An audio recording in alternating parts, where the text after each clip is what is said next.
అప్పట్లో పద్మనాభం, గీతాంజలి, రేలంగి, గిరిజ వాళ్ళంటే కాంబినేషన్ అంటే కామెడీ పేరు అది.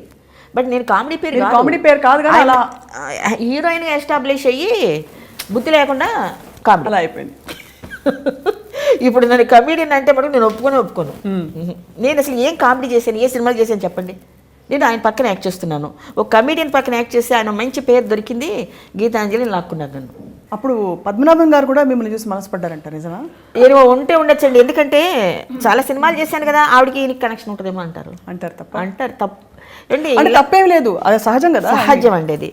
ఆయనతో నేను లవ్ చేశాను లేదో, నన్ను ఆయన లవ్ చేశారో లేదో ఒక రోజు కూడా నాకు అసలు ఆ మైండ్లో లేదు. పొన్నకాయం అంటే పోలీస్ వెంకటస్వామి పాట ఒకటి ఆయనకి అలా యూస్ అయిపోయాను నేను. ఎందుకంటే ఆయన పక్కన మంచి గ్లామర్ హీరోయిన్ పడిపోయిందని ఆయనకు ఒక సంతోషం, నాకేమో మంట. అవునా? ఏంటి అనుకునేదాన్ని నేను. ఎందుకంటే ఒకసారి బాగానే ఉండేదాన్ని, ఒకసారి నా క్యారెక్టర్స్ నన్ను పిచ్చిపోతుండేది. ఇటు చక్రవర్తి, మురళీకృష్ణ ఒక మంచి పాత్రలు వేసినప్పుడు ఈయనతో పడ్డానే అని ఒక ఫీలింగ్ ఉండేది అప్పట్లోనే నాకు ఉండేదండి. నాకు లేదని బట్టి నేను చెప్పను, మా తిట్టేదాన్ని మా ఫాదర్ని, ఎందుకు నాన్నగారు నన్ను కామెడీలో వేస్తారు. బట్ నాకు సాంగ్స్ 2 ఉంటాయండి ఆయనతోటి. మా ఊరు మదరాసు, నా పేరు రామదాసు, మా ఊరు బొంబాయి, నా పేరు రాధాబాయి. ఆయన కూడా బాగా పాడతారండి పద్మనాభం గారు.